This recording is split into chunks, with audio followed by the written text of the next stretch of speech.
ایک مرتبہ حضرت موسیٰ علیہ السلام کے پاس دو لوگ آئے. ایک آدمی بہت امیر تھا، اتنی بکریاں تھیں کہ اسے گنی بھی نہیں جاتی، پریشان ہو گیا تھا.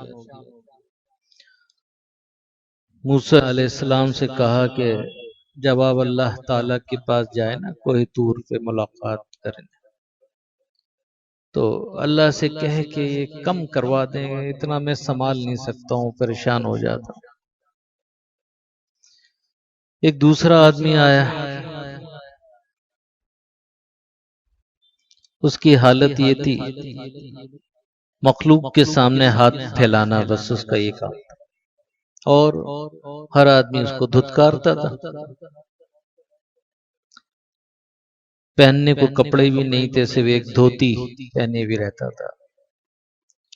اس نے موسیٰ علیہ السلام سے کہا کہ جب آپ جائیں کوئی طور پہ تو اللہ سے میری روزی فراخ کروا دیں. موسیٰ علیہ السلام کوئی طور پہ جب جاتے، اللہ سے ہم کلام ہوتے، واپس تشریف لائے تو دونوں افراد ملنے آئے. پہلے والے نے پوچھا کہ ہمارے لیے کیا پیغام ہے. موسیٰ علیہ السلام نے کہا کہ آپ کو کہا ہے اللہ نے کہ اس سے کہو کہ یہ شکر چھوڑ دے، اس کا مسئلہ حل ہو جائے گا، شکر کرنا چھوڑ دے. اس نے کہا کہ میں یہ تو نہیں چھوڑ سکتا، ہاں میں دے دوں گا، مخلوق کے خدا کو تقسیم کر دوں گا، لیکن چھوڑوں گا نہیں. دوسرے نے پوچھا میرے لیے کیا پیغام ہے اللہ کا. دوسرے کے لیے اللہ نے یہ پیغام دیا کہ اس کو کہو کہ شکر ادا کیا کرے، یہ صرف ناشکرے پن کی وجہ سے اس کا رزق بند ہے. اس نے کہا کہ میں خاک شکر ادا کروں، جس کے پاس جاتا ہوں دھتکار دیتا ہے، منع کر دیتا ہے. اسی وقت ایک آندھی آئی اور جو دھوتی پہنا ہوا تھا وہ بھی اڑا کے لے گئی. تو بزرگوں نے لکھا ہے قرآن پاک میں اللہ نے فرمایا تم شکر ادا کرو ہم تمہیں اور دیں گے. اللہ کا وعدہ سچا ہے، ہم جھوٹے ہیں. جب ہماری توجہ مخلوق کی طرف ہوتی ہے تو ذلت و رسوائی ہے، اور مخلوق سے ہٹ کے جب ذات کی طرف ہوتی ہے تو سمجھے کہ عزت ہی عزت ہے.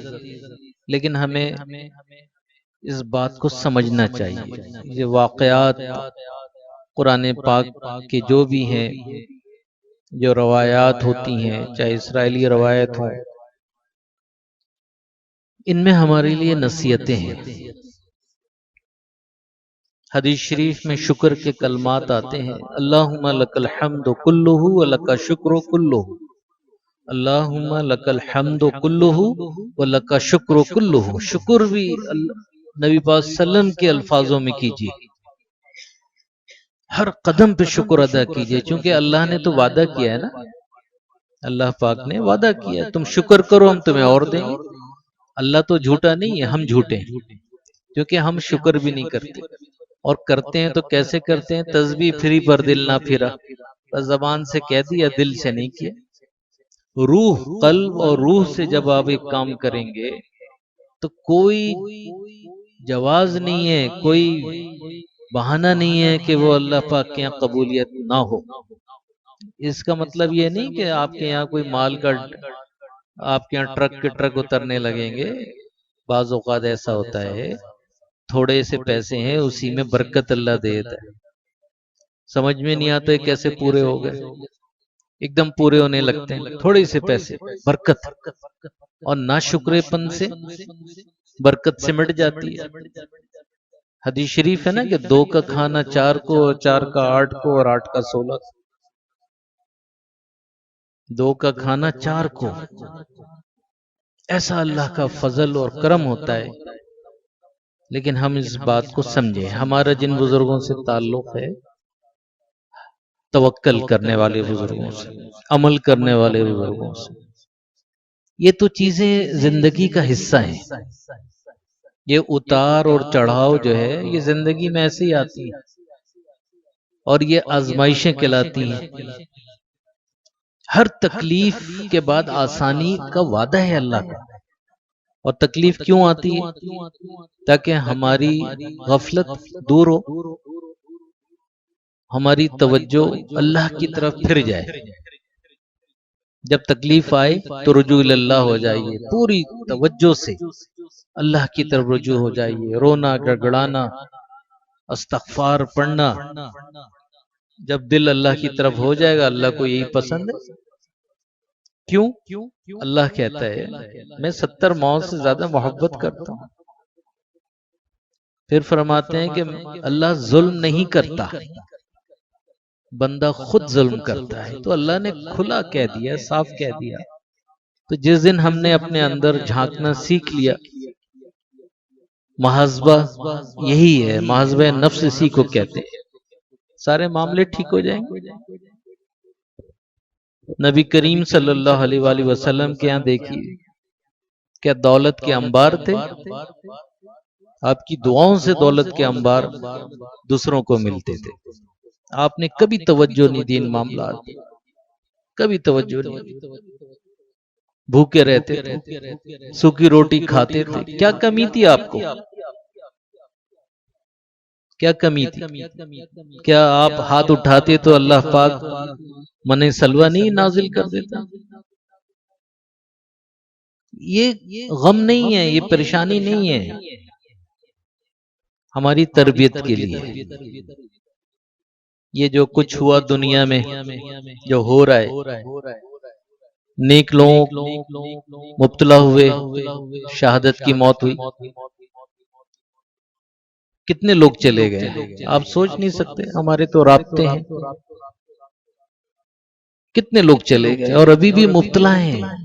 ہمارے عمر بھائی ہیں، ان کے والد کے دوست اشرف جمال صاحب، حسن اسکوائر پہ سینٹر ہے، وہاں تھے. ان کے پھیپڑے یہ کورونا سے ابھی گھر منتقل ہوئے ہیں. ایک فیملی ہے وہ مبتلا ہے. تو احتیاط کریں. کہنے کا مقصد یہ ہے جو چیز بتائی جائے اپنے کو بھی بچائیں اور دوسرے کو بھی بچائیں، اس میں آپ ہی کا بھلا ہے. اور جو وقت ملتا ہے اللہ کے ذکر میں صرف کریں. خوب اللہ کے ذکر، استغفار اور توبہ. خوب استغفار، استغفر اللہ تعالی ربی من کل ذنب و اتوب الیہ.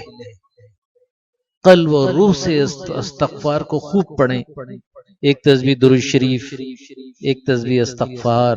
قرآن کی تلاوت، صبح اٹھتے ہی قرآن کی تلاوت کیجیے، سوتے وقت بھی قرآن کی تلاوت کیجیے. اللہ کی برکات کا ظہور ہوگا. اور یہ ذکر استقامت کے ساتھ کیجیے. ہم ذکر نہیں کرتے ہیں، ہم صرف حلقوں میں آ کے کر کے چھٹی، ضرورت ہی نہیں. باقاعدگی سے وقت بنائیے اور بیٹھ جائیے. پھر ہے ذکر، آدھا پون گھنٹہ، 1 گھنٹہ اس کو بڑھائیں. پھر دیکھیں کیسی رحمتیں، کیسی سکون آپ کو طاری ہوگا. اللہ پاک فرماتے ہیں لا حول ولا قوت الا باللہ. اللہ نے اعلان کیا نا، ختم ہم پڑھتے کوئی طاقت نہیں بجز میرے. اور ہم یہی کلمہ پڑھ کے لا الہ الا اللہ، کوئی نہیں سوائے اللہ کے، یہی کلمہ پڑھ کے تو ہم اسلام میں داخل ہوتے. تو جب تمام طرف سے ہماری امیدیں منقطع ہو جائیں تو صرف ایک ذات، وہ ہے ہمارا اللہ رب، اللہ اللہ جل جلالہ. اس طرف توجہ ڈالیے، اس کی طرف دھیان لگائیے. یہی مراقبہ ہے. آنکھیں بند کر کے دھیان لگانے کا نام ہی مراقبہ ہے. اس سے بات کرنے کا نام ہی مراقبہ ہے. اس سے گفتگو کرنے کا نام ہی مراقبہ ہے. اللہ کہتا ہے وَهُوَ مَعَكُمْ أَيْنَمَا كُنْتُمْ، اللہ کہہ رہا ہے قرآن میں تم جہاں میں تمہارے ساتھ ہوں. ہمیں اللہ نظر ہی نہیں آ رہا، ہمیں یہ بندے بھکاری نظر آ رہے ہیں. اللہ کہہ رہا ہے وَهُوَ مَعَكُمْ أَيْنَمَا كُنْتُمْ، ہمارے عقل میں آئی نہیں رہی، ہمیں تو اللہ نظر ہی نہیں آتا، بندے نظر آتے. اللہ کہہ رہا ہے میں تو تمہارے شیرک سے بھی قریب ہوں، ہمیں نظر ہی نہیں آ رہا. اللہ دنیا والے جب انسان رخصت ہوتا ہے نا پھینک کے آ جاتے ہیں اندھیری قبر میں، کون ہے وہاں پہ؟ اللہ. وَهُوَ مَعَكُمْ أَيْنَمَا كُنْتُمْ، وہاں بھی اللہ ہے ہمارے ساتھ. میرے بزرگوں کہنے کا مقصد یہ ہے، یہ سلاسل طریقت، یہ بیت، یہ ذکر، یہ مجاہدات، یہ بزرگوں سے تعلق، حلقوں میں آنا، صرف اس لیے ہے کہ ہمارا اللہ سے تعلق قائم ہو جائے، جو حجاب اللہ اور ہمارے درمیان دور ہو جائے اور ایک دائمی تعلق قائم ہو جائے اللہ سے. جب دائمی تعلق قائم ہو گیا بس اللہ نے خود کہا میرے دوستوں کو نہ کوئی غم نہ کوئی حزن. ختم. جب یہ ختم ہو جائے غم اور حزن دل پہ سے، بوجھ ختم ہو جائے، سمجھے دوستی ہوئی ہے، ورنہ تو ہم نے وقت ضائع کر رہے ہیں ابھی تک. اللہ رب العالمین آپ اور ہمیں اپنی سچی محبت عطا فرما. یا اللہ تمام حجابات ہمارے دل و دماغ سے دور فرما، اپنی رضا، اپنی محبت، اپنی معرفت عطا فرما. صلی اللہ تعالی علی خیر خلقہ سیدنا حبیبنا مولانا محمد وعلی آلہ وصحبہ اجمعین.